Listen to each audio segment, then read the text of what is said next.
Should be on my TP link thing. Exciting. I know. I don't think there's something wrong with me. There's always something wrong with me. Oh my God. What is it? Have I got a kidney infection? As your back killing? No, just like a little. Do you ever get that thing where you breathe in and you get little sharp stabbing pains? Oh, yeah. Oh, yeah. So at the moment I've got that and I'm blaming it on skinny jeans, but I don't know if it's to do with something else. I do think that sometimes trousers, I think we're recording now because this is important to discuss. There are pairs of jeans that I can't wear if I've just been for a run, or if I know that I'm going to be sitting down all day, or because it's not just they're a bit tight, like they make me feel sick. Yeah, I think I'm currently wearing my sick-making jeans. Yeah. And it's only because I was wearing a trendy silhouette jean yesterday, high-waisted, wide-legged. Mm-hmm. And the scathing response from La Famille Oh my was God. enormous. And I put my skinnies on this morning and Dave said, "Oh, thank God you're back in the normal ones." And yeah, I know. It's What a thing. jeans were they that you were wearing yesterday? Have I seen them? No, I got them on Vinted. And they're just like, but they're the same sort of shape as the ones that I bought when we were in New York, basically. Yeah, So they're that high-waisted. really suits you. Thanks, Hol. That really suits you. And I'm sorry, but the Newman family need to get in line and understand about fashion. It does my nut in. Did you ever used to follow the account of there was a woman that was called Man Repeller?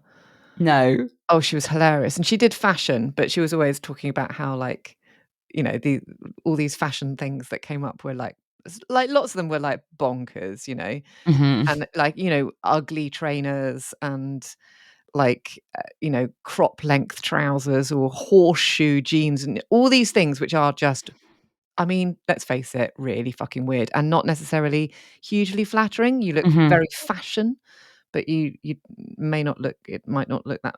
Anyway, all these things that just where every time I put on a wide leg trouser, I think Man Repeller. And I do think, fuck you, I do want to repel men. That's fine. I'm happy with that. But it's just a bit annoying when you're trying a fashion silhouette I and know. everyone hates it. I'm interestingly the opposite. And it's funny how different like body types and stuff. I'm terrified that the skinny jean seems to be making a bit of a comeback because I've seen them in Zara a couple of times recently. And I have loved a good 10 years of a mum jean, a wide leg jean, a boyfriend fit. I really, really do not suit skinny jeans at all. I loathe them. I find that they make me feel like itchy. Like I just want I want them to get off me. Oh, you see, it's only within the last what is that? Like 14 months that I've even dipped a toe into the non-skinny jean market. Well, they do suit you very well. Doug was the same. He's been a skinny jean boy for quite a long time. And over the last couple of years, he has done a few more wide leg options.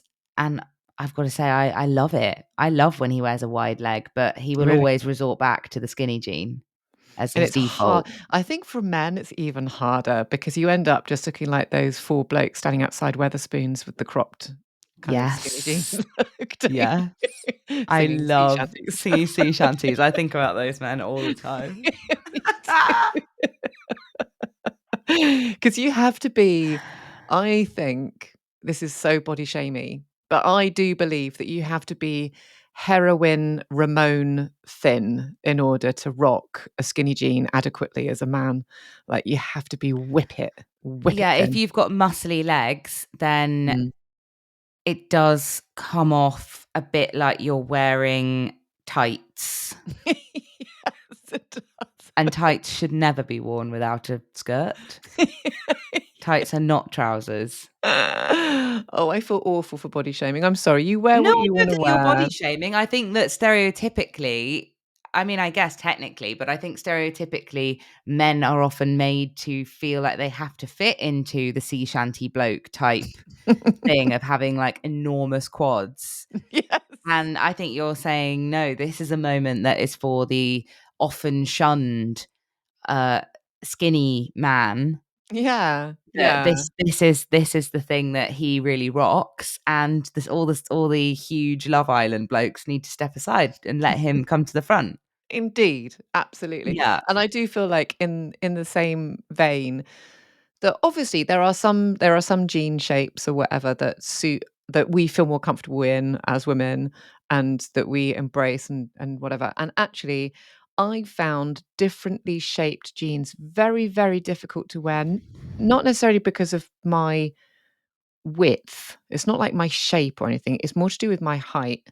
And Mm. I feel like if I start embracing like with these with a high-waisted, longer leg, like wide leg trouser, I look like I've got no body. It looks like I'm just wearing denim up to my neck. It looks so weird because I've got long legs, which is great, and Mm. I'm pleased that I have them, but there's no end to the denim. It just keeps on going. Reams. It's just not Yeah. nice. I look like a cartoon. It looks ridiculous. Oh.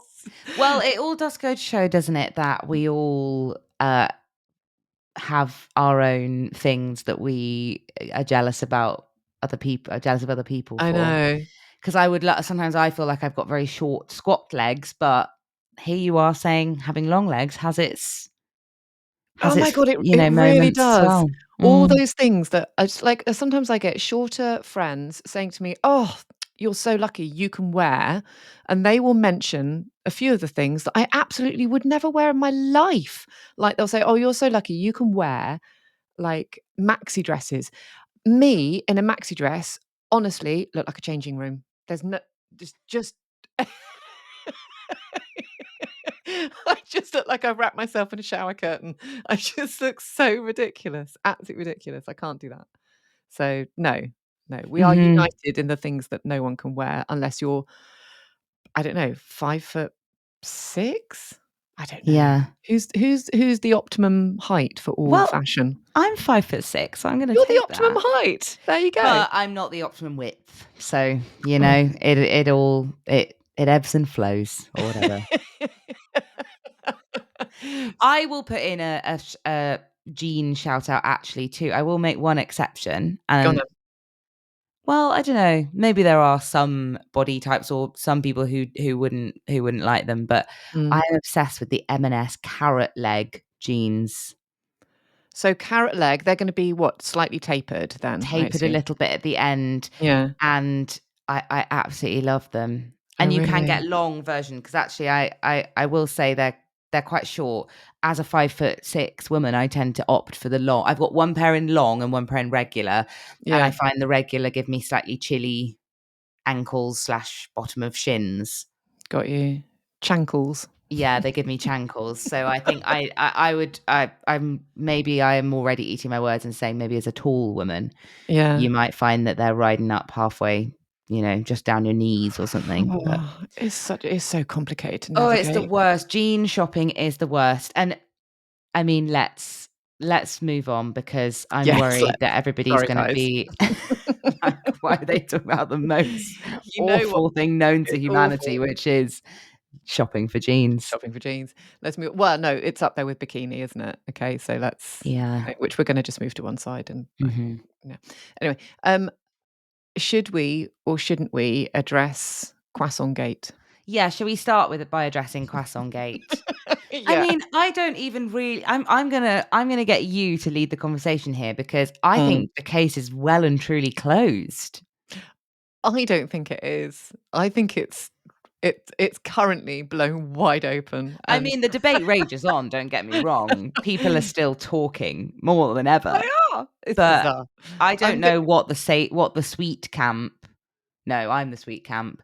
I don't know what the savory camp have got left. in our armory, and I feel like we're a very small and bruised tribe. You Mm. know, there aren't that many of us, and I do realise after what we're about to chat about, I do realise that one of the people that I should have asked the opinion of is my sister-in-law, Yes, as a as French woman. as a Parisian. Mhm. So and I haven't done that. I shall.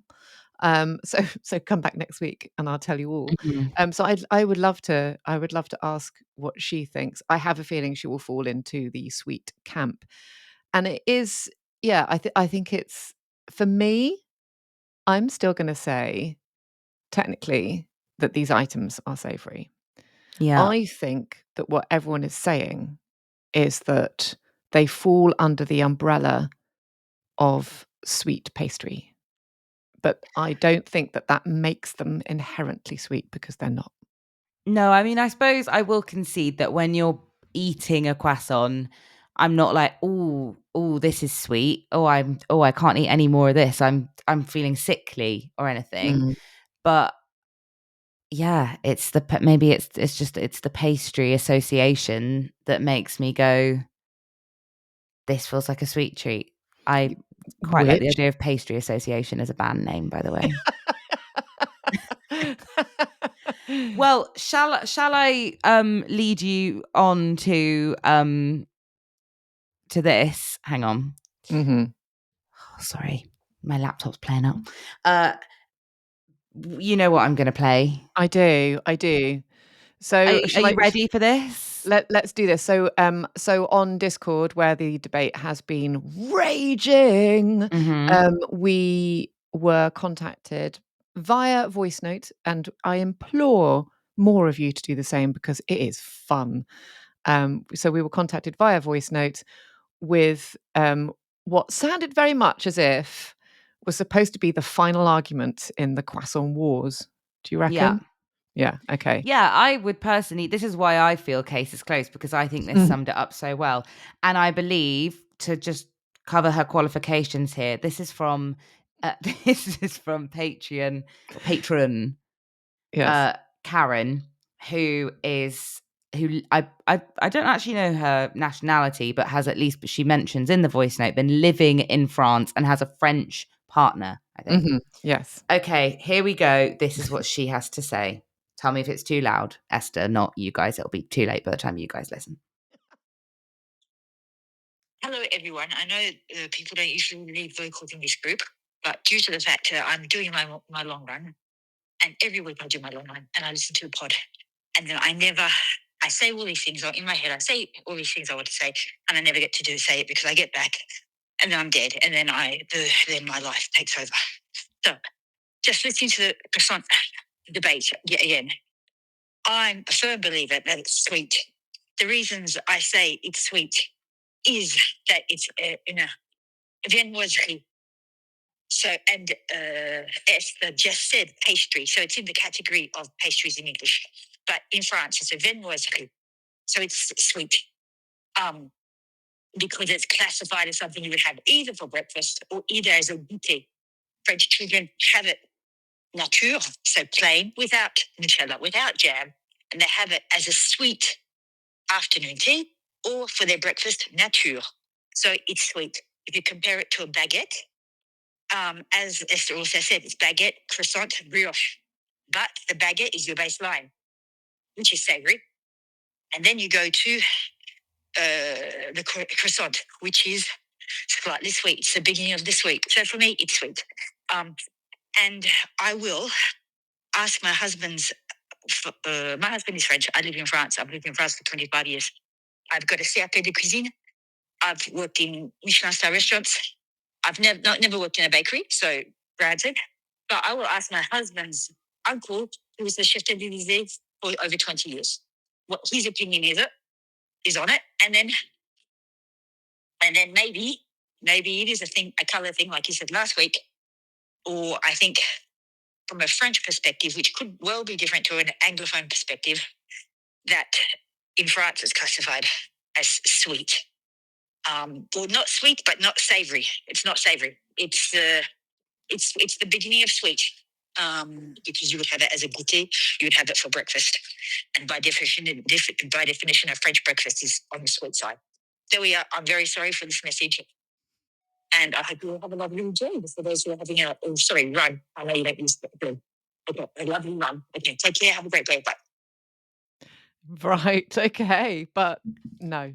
The beginning of sweet. You wouldn't agree it's the beginning of sweet. I mean, it is, right? However, I mean, she's saying what I'm saying. It just because it's classified within that breakfast umbrella doesn't make it inherently as an object sweet. When I bite into a croissant, my overriding the what is it? It's the kind of umami that what the taste sense I'm getting from it is definitely a buttery, salty Mhm. savouriness. So I mean, I wouldn't say it's a savoury, but I wouldn't say it's a pudding. It's not a pudding. I'm resorting to robots. I'm gonna ask ChatGPT to describe to us Yes. what a croissant tastes like. Oh, here we go. Is it gonna Interesting. understand? Because obviously it can't eat. But let's see. Okay. What does a croissant taste like? Here we go.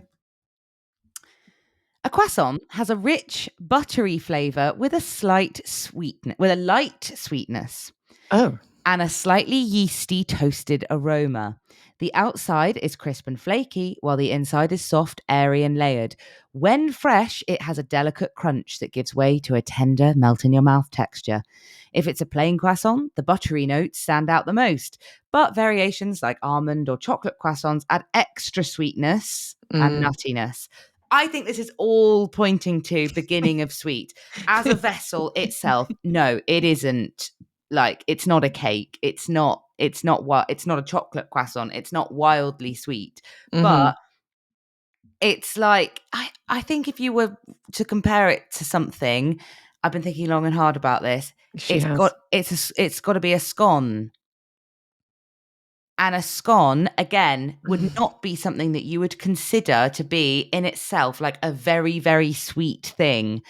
And you can have a cheese scone, but that's a bit weird. Realistically, what we're most having is jam and cream on it, having it as a goûter, as she says, as an afternoon treat. And I think that's the camp that a croissant falls into for me. But how much sugar is in a scone? I'm guessing about the same as It a might be, mightn't it, actually? croissant, maybe even less.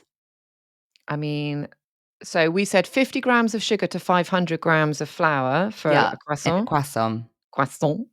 And BBC Good Food, because, go to something No, that's, that's good. You're keeping the control variables the same because I believe it was a BBC Good Food croissant recipe.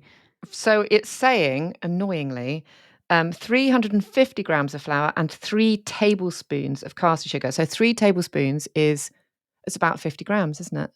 Yeah, so I think I've nailed it I there. think you might have nailed it. Yeah. The beginning of sweet. Yeah, it's the beginning of sweet. Yeah. Thank you, Karen, for describing using the Doug and I were saying the beginning of sweet all day yesterday because I played it to him in the morning. Yeah. Right, okay. Croissant debate over, unless anyone else wants to pile in. I did love the fact that Beth put it lots of photographs of, some ham and Oh, cheese yeah, we had croissants loads from the going on in there that I was so hungry looking at this morning so because I was didn't have I. anything in the house. I've had a banana for breakfast. So I Uh, saw Best Croissants that she's selling mm, in the cafe this morning, mm. and, who was it? Lorna put in, some pictures of she's also labeled them sweet and savoury, of frozen croissants that you can get in, are they frozen? I They think look as they though they're are. They're frozen. frozen. Yeah, frozen croissants that are Pret croissants Mm. that you can get in a supermarket, and obsessed with those. They do chocolate ones and butter ones, and she's labeled the chocolate ones sweet and the butter ones savory, which, as you know, I disagree with, but No, totally agree. Um, Actually, I have to say a little shout out to, farm shops everywhere, oh my because god. that's where we get massive, great big stacks of frozen croissants and pain au chocolat, which are sweet, definitely for sure, and cinnamon and what else do we get? Pan raisin. And we stack up our freezer, leave Mhm. them out the night before, and we have the most plumptious, Is it ridiculous croissants. plumptious is exactly the way I would describe it. I love those things and how you buy Oh, them, and it's like a slightly sad little tablet of pain au chocolat yeah. that's frozen solid, and you think, is that gonna be good?" And then you leave it out for its 12 hours or whatever, and Mhm. come breakfast, it's swollen. It's like a baby's tummy, isn't it? It's like pop, pop, Yeah. pop, pop, pop. It's amazing. It's the I best. love those. Yeah, they're great. Um, Ugh. well, moving on a bit from croissants, but doesn't have to. No, be, do, because you do. can tell me all about whether you had croissants over the weekend.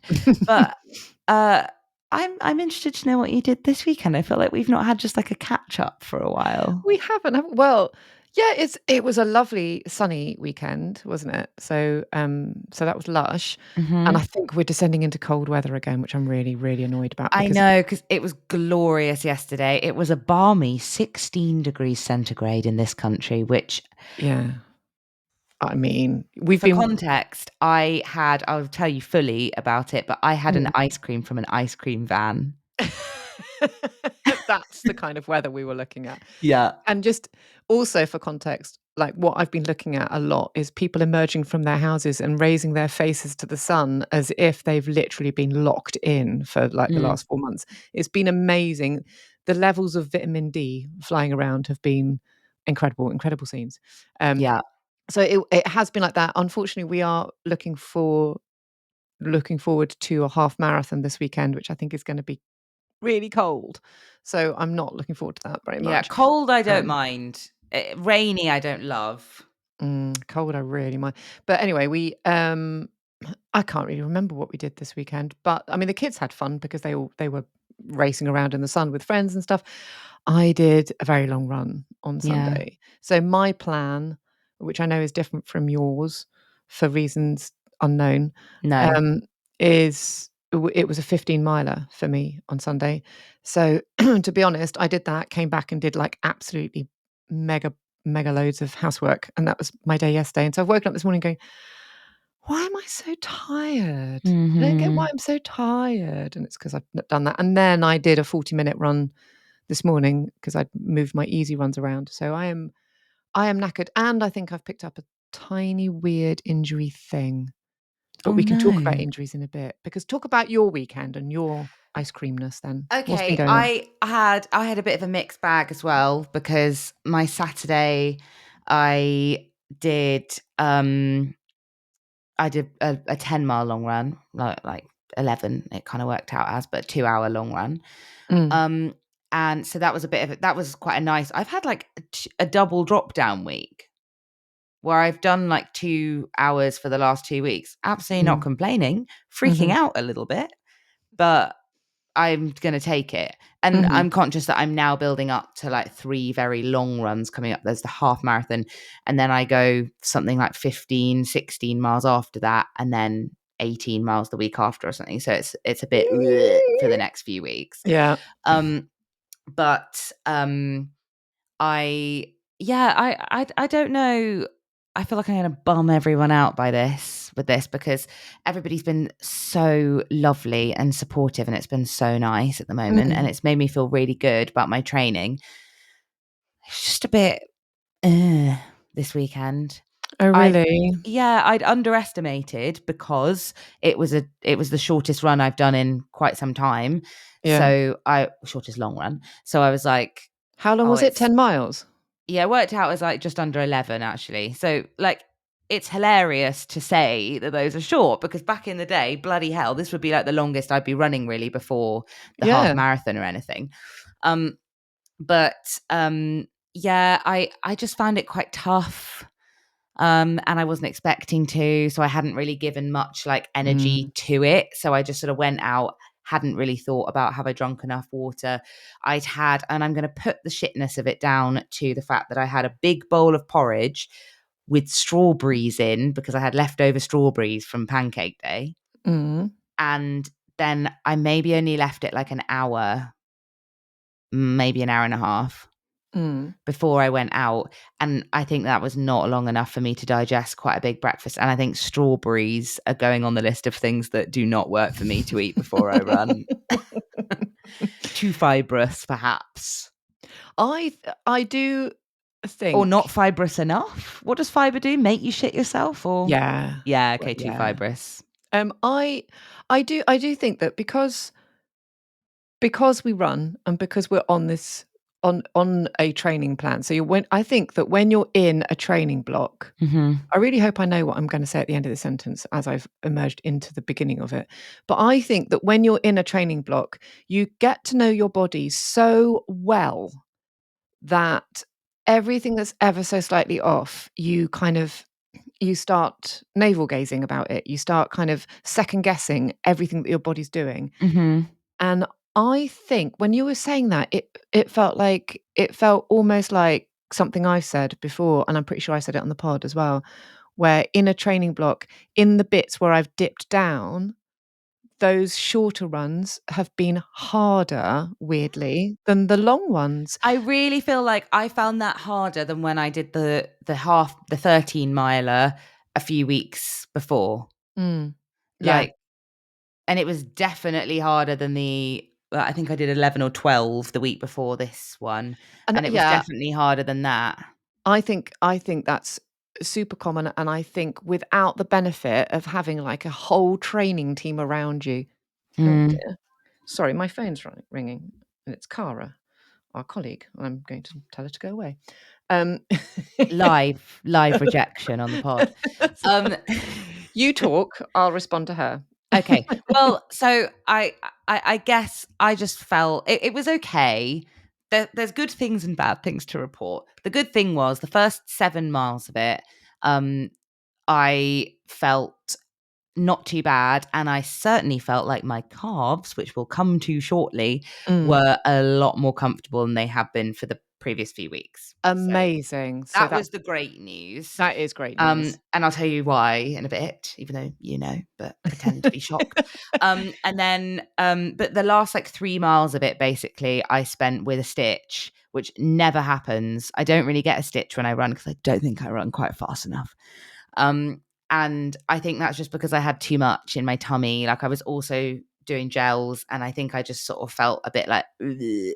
Yeah. It was also warm, which I don't like when I run. Warmth makes me have a funny tummy sometimes Yeah. when it's warm. I know it sounds so gross, but it almost feels like it's melting everything in your intestines. That's I'm how I sure that's feel. scientifically what's I happening, yeah. bet scientifically that's what's happening. Mhm. So yeah, I just felt a bit rubbish. And then I met Doug for like a little brunch afterwards. And I was kind of all right during that. But straight after that, we tried to go for a walk along the river. And I was like, sorry, it's home time and sitting on the toilet for 20 minutes for me. Oh, no, really? Yeah, I had just a bit of a dicky tum afterwards, and then I Yeah. really didn't feel good for a few hours. I felt a bit like just slightly sicky, and I sat in a bath for a bit, but it was such a nice day outside that, you know, when you're like, "Oh, I feel like I've just sort of rotted." Yeah. Yeah, so Saturday was fine. It was a bit shit. Then we watched a weird, creepy horror film, and that made me all anxious. God. And I know, why do I do that to myself?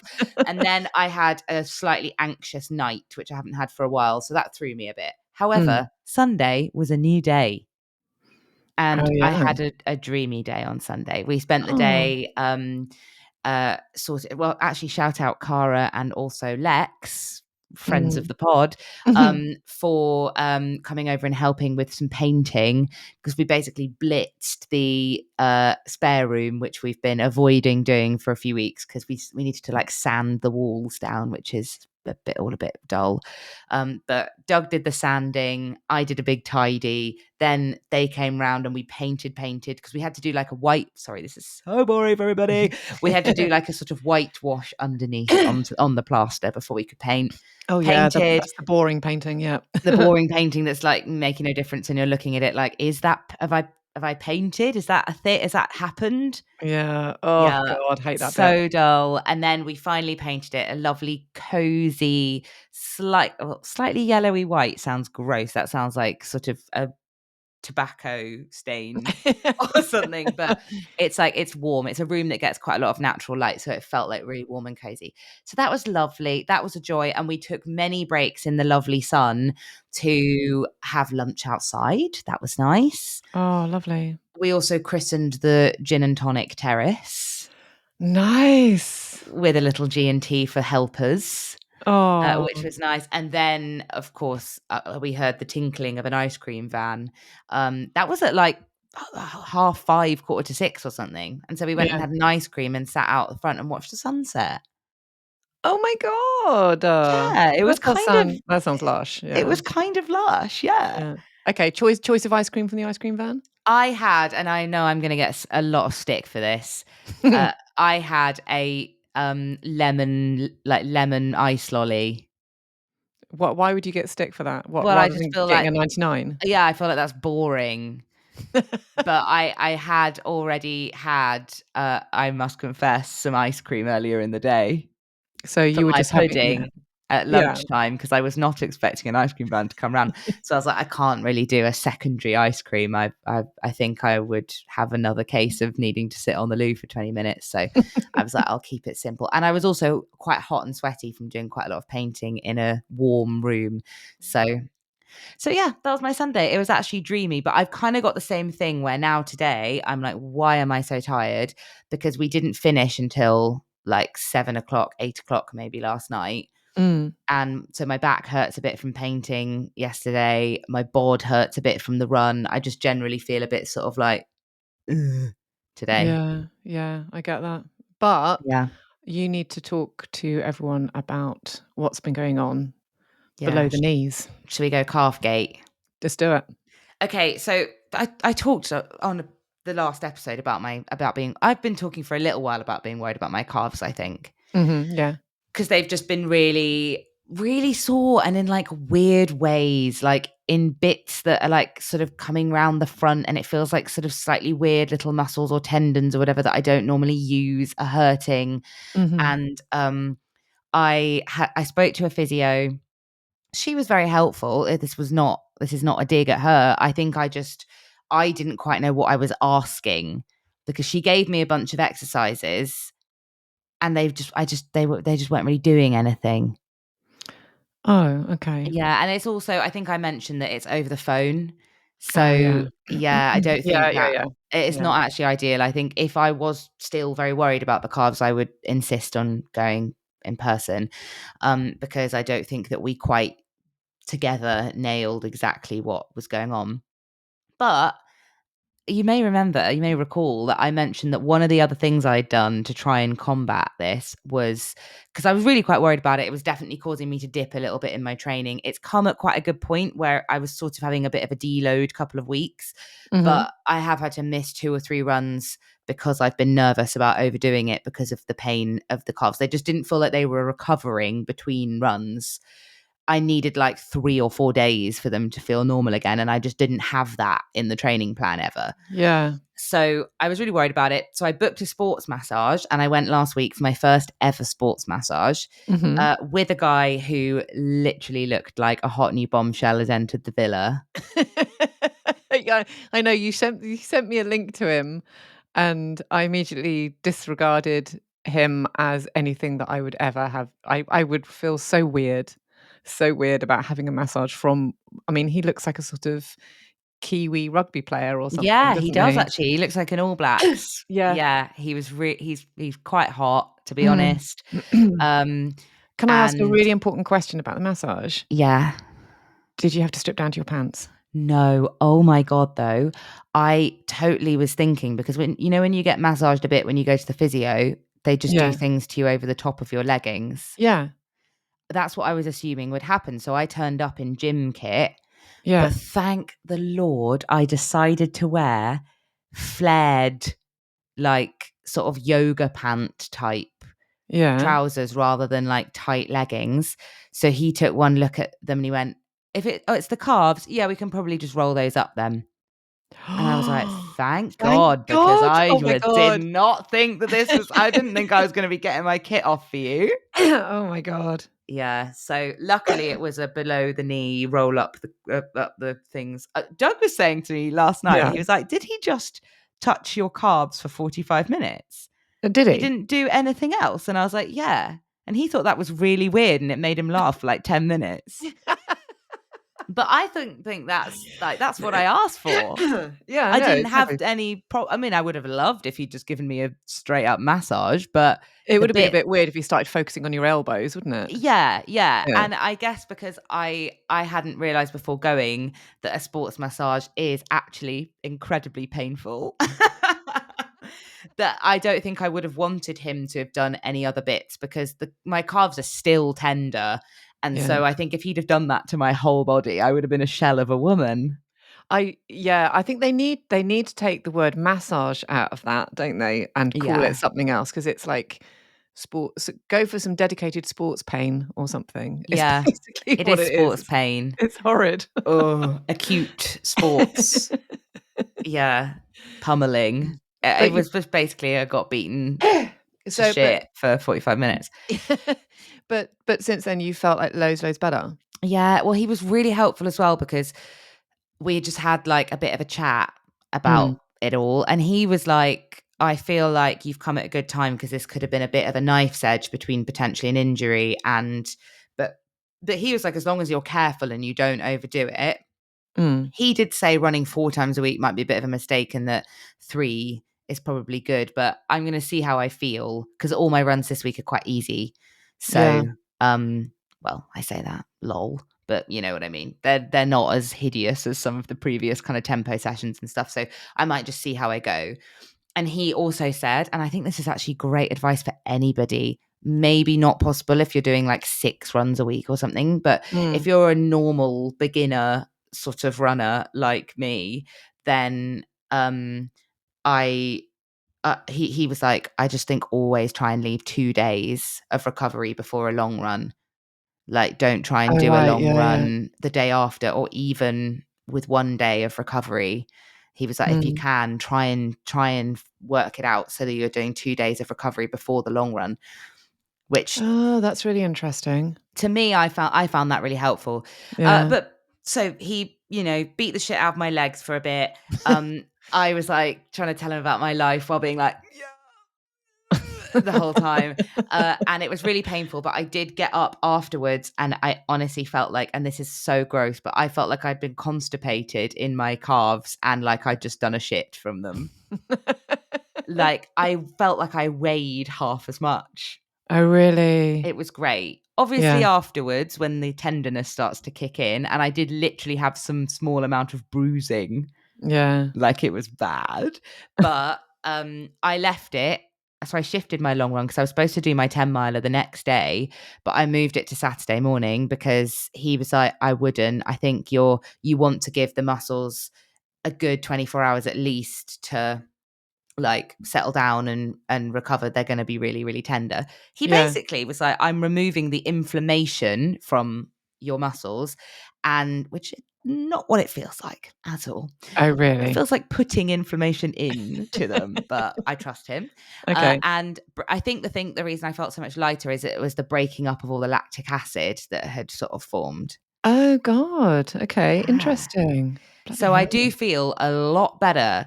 But the thing that I think has given me a bit of a light bulb moment Mm, was just through talking to him about my training and stuff. I was like, do you think uneven ground is making a difference? And he was like, absolutely. Because he wasn't like, oh, you're so hench holes, but he did mm, compliment my calves a bit. And he was like, oh, it does feel like you've got quite strong of the 2 main ones, whatever they're called, the yeah, front and the back calf muscle. But he was like, lots of people, he says, will come to him and be like, look at me squat, I've got such strong glutes. And it's like, you've got strength there for a movement. As soon as you mm, start introducing other movements, those muscles are going to go, what the hell is going on? yeah, And all the other little muscles that you don't use as much are going to be having to work, and they're not used to it because of you, because you've got a strong big muscle in there. yeah, And so yeah, basically that's what we sort of concluded together, perhaps, that me changing my route to avoid hills and instead run on quite a gravelly path for a mm. mile before I hit the canal path, which I thought was saving my life, has, I think, actually not necessarily been doing me any good, because my calf muscles, though hills are not very pleasant, are used to hills, and that's what I've been Oh, training them up to do.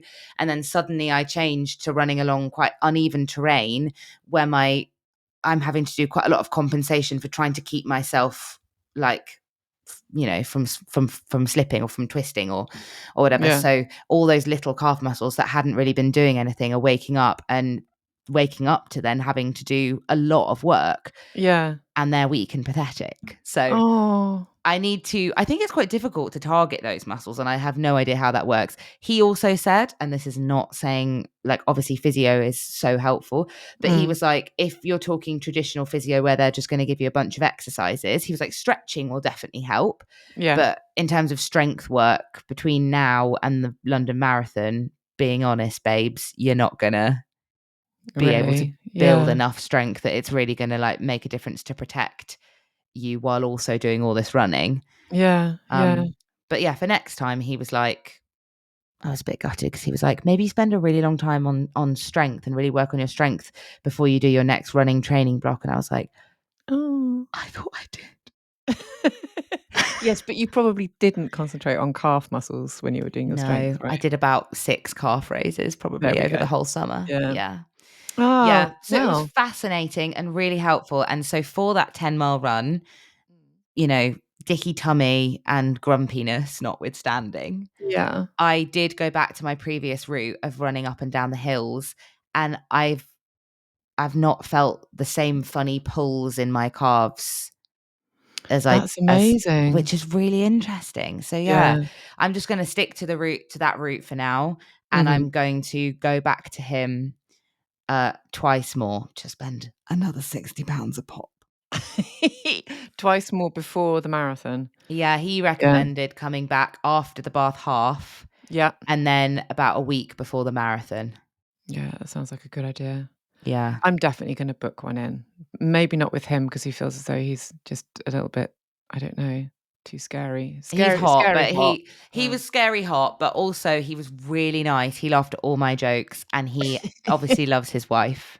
Aw. So, Aw. yeah, Aw. I rated him after that. Oh, that's lovely. Yeah. Do you know, I was just thinking about training and stuff that we look at on our plans and we consider to be normal and stuff, and I was thinking about that, like doing some adjustments to feel, Mhm. like thinking to ourselves, "Oh, actually, 4 runs a week, is that necessary?" And I was thinking about that this morning when I saw, did you see, Laura, who we work with? Did you see her update over the Oh weekend? my god, yeah, she did a pretty corking PB. She did. So she ran a half marathon and she cut loads of time off it, but she was saying that over the past 2 years, she's cut her half marathon PB by 18 minutes, and she's a kind of a sub 2, very close to 1:30 half marathon runner, right? So she's pretty speedy. So Mhm. chopping 18 minutes off your half marathon time in when you're talking about Yeah. those levels is huge. But I love the fact that she went on to say, this is what I do. It was a bit like, "This is what I eat in a day," but she was like, Yeah. because she's a running coach, it's really interesting to know, like, you kind of look at those and you think, "Oh, but how could I ever achieve those sorts of PBs when I just do the training that I do?" Yeah. And she runs 3 times a week, and she has always run 3 times a week. So for the last 2 years, 3 times a week. So she has 1 long run, 1, she says it's either an interval run or a tempo run every other Mhm. week, and then she has, like, an easy run. So it's just 3 runs a week, and she says 20 minutes in the gym she has, and there's, like, 1 cross training, I don't know what that, there's something else that she does. Do you But know what? I basically, like the sound of that. do you know what That's I mean? yeah. Think about what we've been doing, particularly in the last couple of months, and we've been, like, all out. Like, Mhm. I have 1 day where I don't do anything, Yeah. basically, and I that's have it. 2. I have 2, but yeah, I completely feel you. I think, yeah, that's admirable. That's extremely impressive. And obviously Yeah. everyone's different. I don't think I'm gonna suddenly start achieving Laura levels just because I think she's sportier than me, and Well, it's there's not not sp much. she's yeah, well, look, we're all different, and I mean, Mhm. I'm never gonna do that either, Mhm. that, but it's just It's interesting. We don't always yeah. have to be chasing more and more time at the gym or No. running further and further and further and for longer and longer and longer. Because I was thinking about it this weekend. My God, we have been training for such a long time. It's been years we've been training for this bloody marathon. I know. And I went out on Sunday morning and I was saying to Dave, right, I'm going, it's going to be 2.5 hours. And for the first time, I think, in a while, I said, I'm really sorry. Because it was yet again 'cause me leaving the house for 2.5 it isn't 2.5 hours, 'cause it's gonna be 2 hours, 45 minutes after I've walked up the hill, after I finish my 2.5 Mhm. hours, might pop into a shop on the way back to get my Pepsi. It just drags, and Oh, it's like half the day. To be it's honest, I felt half like the mine day. was like it was only 2 hours of running, and I felt like it was the full day on Saturday, basically, especially because it Yeah. put me out for a bit afterwards. It just goes on for a really long time, and I think Mhm. if you have started quite a long training block like we have, we were like 20 plus weeks, weren't we, beginning this one? Yeah, And that's 5 months. And oh my god, it's so boring and it's so relentless, and no wonder we're tired, I know.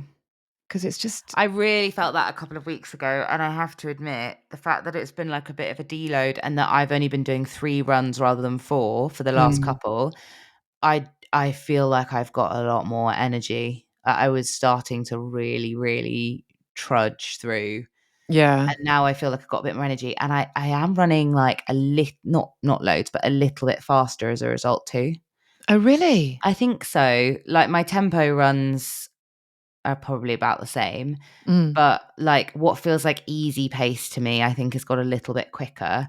yeah. And like on the long run, yeah, both my long runs I've been averaging maybe like sort of I think the last one that I did, I averaged about 11-minute miles. So I'm talking seconds, Mm. but before it's gone from sort of 11 and a half to 11:15 to about 11 being my sort of over the last like 3 months. So it's been a long time, but it's interesting. I That is think that interesting, it's yeah. better when I'm a bit better rested. Anyway, Can I ask a we technical mustn't because Yeah. no, do ask me a technical question. I was just about to say I know We that sometimes when we get really technical oh, about our yeah. splits and stuff, everyone's like, Yeah. "Shut up." Doug is the same. When I start going into the nitty-gritty of my pacing, Yeah, he's like, I know. "No, done now, checked out. No more talk about running today, please." Sorry, I'm so sorry. But I'm just really interested. I need to ask this question. No, go for it. How are you going to, because I think you don't wear a watch at the moment, do you? Mm. How do you intend to pace yourself during the marathon? I don't know. This sounds so cocky, but I just feel like I'm quite good at naturally keeping pace. Good. I'm very pleased that you But are. yeah, that's gonna that I don't know, to be honest. I rely on hearing in my ear, "Well done on mile 2. You ran at 11 minutes oh 04," or whatever, and Yeah. then just kind of keeping that ticking along. But maybe I do need to think about being able to, like, read it a bit more accurately than that in the race. Sorry, a Mhm. quick can you hear my tummy? No. Oh my god, it's going bonkers. Have you just eaten a croissant? No, I haven't eaten enough croissants, I think is the problem. Oh, there we Yeah. go. Anyway, I don't know. Do you think I should I don't know what my aversion is. I just feel like a watch is, like, all up in my business telling me what to do. Well, what about a normal watch? What, like a Like literally a Casio. Do you I have a don't normal watch? Do you have anything like that? no. I only say that just because, well, see how you go with the half this weekend. It's it's only because I think I'm gonna be now push my worries onto you, and I don't want to do that. Um, but my little anxiety when it came to the marathon was Mhm. was was I was worried about setting off too fast, because there seemed to be quite a lot of stuff online about setting off too fast, particularly with the London Marathon, Mhm. because like the first couple of miles are sort of generous. They're quite nice. It's ever so slight kind of going down a little bit, Okay. and and it's very tempting to shoot off really fast. And obviously that can then, even when you get to like 11, 12 miles in, you don't really feel that necessarily when you've got down to your normal pace and you kind of sorted out Mhm. your heart rate and all that. But it can come back and bite you on the arse when you get to mile 18, if you've done your first 2 miles at 9 minutes or whatever. And Okay. it's just that I think that's when it's really, really super useful to have a strategy, to either have someone with a flag on their back who you're kind of Oh, running I with. love that. That would be my dream. That's Yeah, perfect. you could wait. you could wait for one of those to, because there's quite a few in every kind of pen, I think. Are there? Yeah, yeah, yeah, there's loads. Oh, There's I'd loads love of to just places follow on. behind the 5-hour man with a Yeah, flag on his head.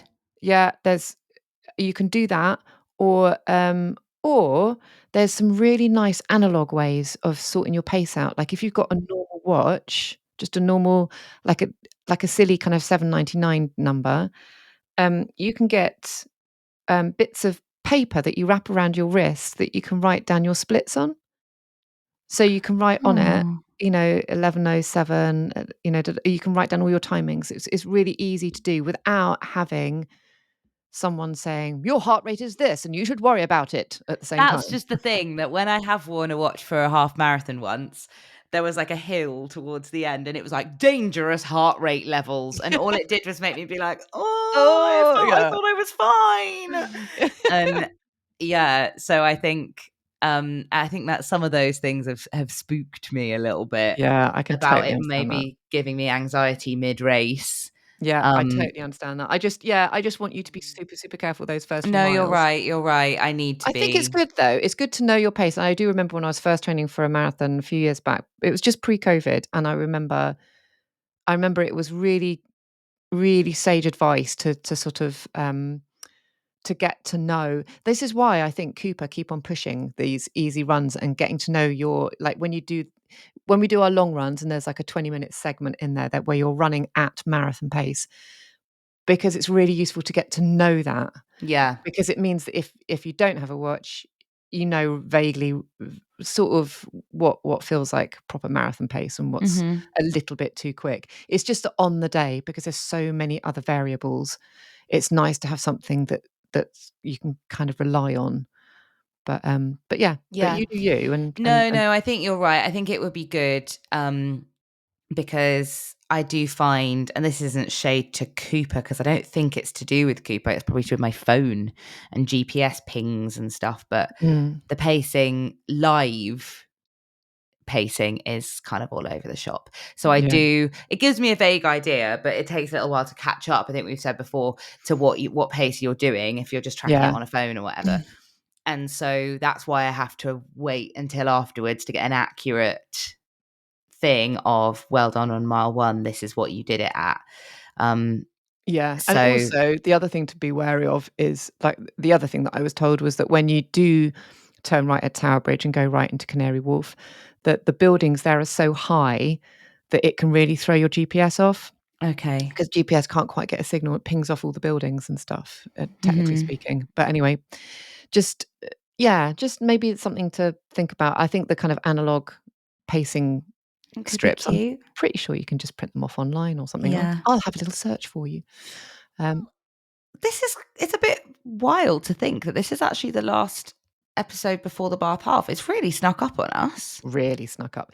Isn't it Oh, lovely though? What? oh, it's lovely. Well, I was going to say, shout out the fact that I think there are some competition winners who are, I'm not going to lie, full disclosure, Esther and I have been very uninvolved in it and kind of forgot that this had happened, because it was one of our lovely marketing team who'd organised these places, Mhm. um, for some listeners slash readers of the mag and the pod.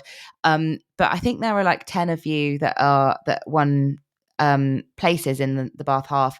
Please come and see us. We're just going to be like around. I think originally we thought that we might have a little space or a marquee or anything, but actually we were like, if it's just going to be me and Esther and a couple of you guys, then we'll just be like getting a coffee beforehand in the race village. It's not huge. Yeah, yeah, absolutely. So, but Mhm. yeah, it'll be lovely, Yeah, and it'll and be of really nice course to see people. everyone. That's not just people who won the, like, it's not a competition win to come and say hello to us while we're getting a coffee. Please, everybody who's there, come and say hello. Yeah. Yeah, we'll be around and I'm looking forward to it. I'm a bit spooked because I'm nervous that if it's really tough, just because Mm. that 10 miler over the weekend really threw me, I think. Yeah. Um, because I found it so much tougher than I thought I would. And now I'm like, what if I find the half awful and I Mm. get to the end of it and I go, perfect, only that all over again. So Yeah. I mean, uh, there might be a degree of that, but I can only just going by my own experience, the times that I've run half marathons when I've been in the middle of a training block, they've felt close to joyous. If not joyous, then at least forgettable. So Okay. it's so different. It's so different when it's not like the end goal of your training Mhm. block, and it feels kind of, I mean, there's all, you still have all the worries, and there's still, like, the nerves and everything like that, but I I don't know, there's something about doing them. It's something about the placement of this one as well. I think we're gonna feel brilliant afterwards, she says, touching some wood. I think it's gonna be, I'm hoping so. yeah, I think it'll be great. I really do. Yeah. Honestly, it's gonna be lovely. But then there is something else I wanted to talk about, because last week I sent you a very excitable email, Oh, about the yeah. London Marathon, and we really need to talk about that. So we don't live in London. Um, No. you may not realise that, but we don't. No, And we barely bang on about Bath at all. no, no one would ever know, would they? So we don't live in London, and yet we are running the London Marathon. And about 2 weeks ago, we suddenly had a kind of moment where we're like, "Shit, we've got nowhere to stay," Mhm. the night before. And so anyway, now we do, and it was really exciting, because I was just having conversations with various people, and I had this lovely email, and it was from Destination Sport. And as part of them, there's a bit of them which is called Marathon Tours and Travel, and they are the official hotel provider of the London Marathon. So there you go. And they sent a lovely email last week, which I forwarded on to you, which gave us a choice of a couple of hotels. Mhm. And it was so funny, because we had a chat just before we came on, and I was like, "Oh my god, how amazing does the hotel look that we're staying at?" And Holly just looked completely blank, and she was like, "Does it? What do I you mean?" know. And she said, "I didn't click on the link." And I was like, "You didn't click on the link." Anyway, This is she the 2 of us. It does turn out I had actually, and I've just been a bit gormless because this was a few days ago. But it's quite funny that, yeah, this is how we both are. Like, I was just like, "Amazing, Esther's sorted our life out for us. I'll just rock up."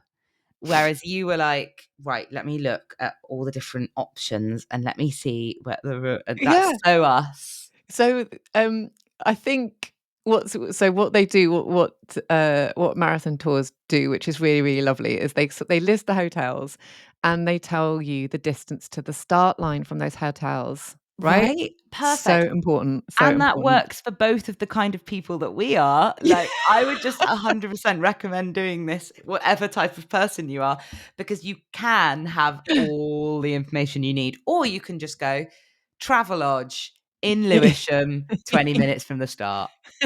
Yes, please. Sign me up. Yeah. So we were given the choice between 2 hotels, one further away and included breakfast, and one closer to that didn't include breakfast. And Hall immediately responded to that, saying, "Well, the one with breakfast," Yeah. without clicking on the links. And I No. thought she must have clicked on the link, because the one that was closer to was a Travelodge, Mhm. and the one further away, oh my god.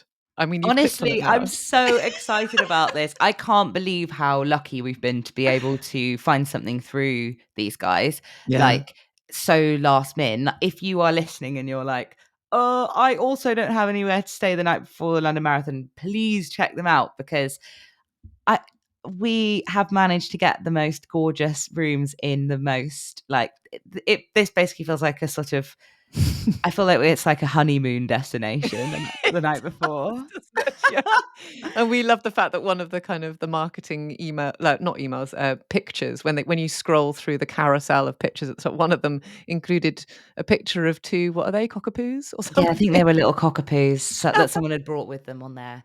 It's that, like, I am imagining the clientele of this place is gonna be very much people with cockapoos, and they've probably got different bow ties for them and things. Those sorts of things, yeah. And I Yeah. mean, 'cause I was wavering slightly, because I think actually my knee-jerk reaction would have gone, "Let's go to the Travelodge," 'cause it's 20. 'Cause so what I did, so this is Mhm. pure Esther, is as soon as those links came through, I opened up Google Maps, and I was searching out where they were, and then I was getting directions, and finding out how far, and I sent this to you as well, I think, in the email. I was searching how far they were from the start and how far they were from the finish. The finish is not obviously quite so important. Mm-hmm. And but both of them were 25 minutes away from the finish. But this one that we opted for was an hour away from the start. But as you quite rightly said, we're going to be up at like 5 a.m. on the day, aren't we? We're going to be up so early. So That was what we actually, thought. I was just like, we're going to be nervous. I think getting up and having a nice breakfast and just like, and having a bit of time to get to the start and stuff will make us a bit more, I don't know, it'll feel a bit more like, I don't know. Now I'm yeah. nervous. Now I'm talking about it. I'm getting nervous.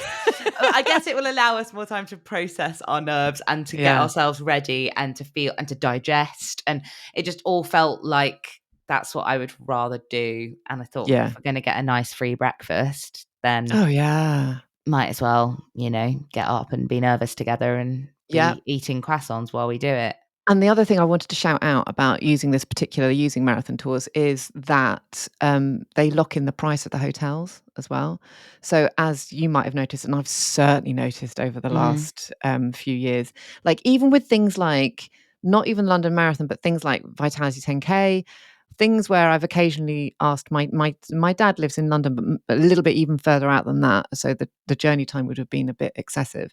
Um, and yeah, and I started looking at hotels and things like that for these things, and instead of staying with him, and they just spiral. So if you go to an independent hotel rather than a chain, well, not even an independent, a hotel that's like even a chain, even if you went to something that was a chain and put in London Marathon dates now, in 3 weeks' time, if you put in the same dates, you could add another couple of £100 on there just yeah, for one surge night. pricing.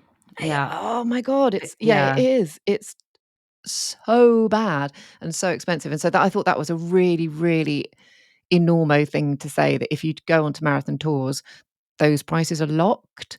Yeah. So if you're dithering a little bit now, don't worry, I think is basically what they're saying. In a couple of weeks, come back. And as long as the room's available, it will be the same price.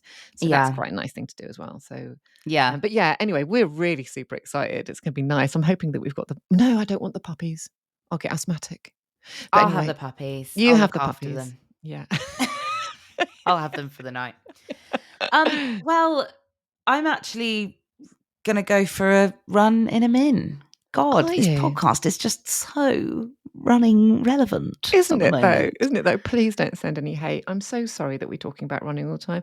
It This is will be so all dull. over at the end of April. And Comes to I'm never May. gonna run again. I can't wait. What are we going to do? What on earth? We're just going to have to close the pod. Yeah. What do we, Or we could turn it into something else, yeah. women. What about women's pottery? It's much- Who knows the places we'll go. But I have to tell you actually before we head off and do our bits, yeah. that Karen, who was the person who found the 1984 official program, Oh yeah. has found a Judith in there, Never. and she's attached the picture, so I will forward it to you. But yeah, she's found her. She's Oh my tracked her down. God. Oh, how Yeah. exciting. Oh, I can't wait to see. Oh, amazing. Yeah. Okay. Well, She look. also wanted to shout out for the use of the of comb as one of the things that you needed to bring with you. We had a little laugh about that. But yeah, I'll Yeah. forward you on and you can show your mum, because she Oh, truly is an inspo to us all and has given us plenty to chat about and get excited about over the last couple of weeks. yeah, So she totally has. And if anyone yeah. else has any experience from vintage marathons, I'm calling it, Mhm. from like the 1980s, I desperately want to hear about them, because I don't know, I love the fact that there are so many similarities, but in some ways wildly different with the combs and like Yeah. the mileage, actually. The So main difference is probably the combs. just the comb. Yeah.